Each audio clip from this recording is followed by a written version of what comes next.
La plénitude du dessein de Dieu ne se manifestera que lorsque le Saint-Esprit sera continuellement celui qui dirige, qu'il lui soit donc permis d'être celui qui gouverne, et que nous ne mettions rien d'autre à sa place, ni une église, ni une organisation, de telle manière que nous puissions pas dire à tout bout de champ, ce n'est pas ce que nous enseignons, ce n'est pas ce que notre église croit et enseigne.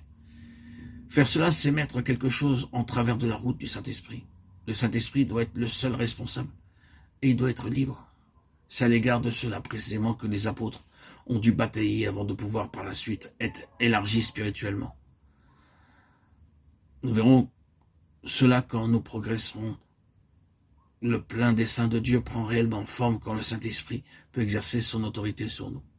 C'est quelque chose d'infiniment plus grand que les temps et les périodes. Prenez garde à ces choses car elles vous conduiront vers des limitations. Beaucoup de gens sont préoccupés par le domaine prophétique, mais l'homme fait cela depuis des siècles. Soyons vigilants, observons, prenons note, mais faisons attention. Par exemple, des faits sont survenus en Palestine. On nous a dit alors que le temps des gentils avait pris fin, quand le général Allenby est entré dans Jérusalem, qu'un nouveau César était arrivé pour reconstituer l'Empire romain quand Mussolini a pris le pouvoir à Rome.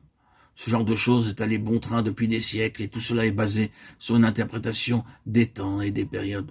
La question, ce n'est pas qu'il y ait ou pas des temps ou des périodes, ni qu'il y ait des mouvements dans le plan de Dieu avec leurs caractéristiques particulières et qu'ils puissent être identifiés. Il y a quelque chose d'infiniment plus grand que tout cela. C'est l'aspect divin et non pas terrestre qui est en vue dans le livre des Actes.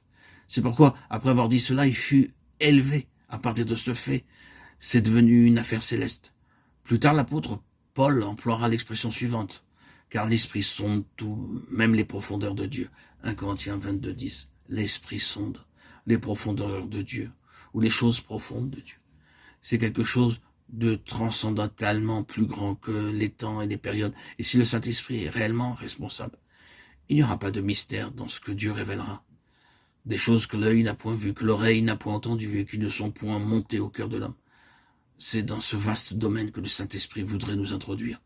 Et nous devons prendre garde de ne pas associer le Saint-Esprit avec ce qui est fait par l'homme, ni avec des institutions humaines. Nous devons être ouverts à l'égard de l'Esprit. C'est alors que nous serons surpris que notre véritable discipline commencera.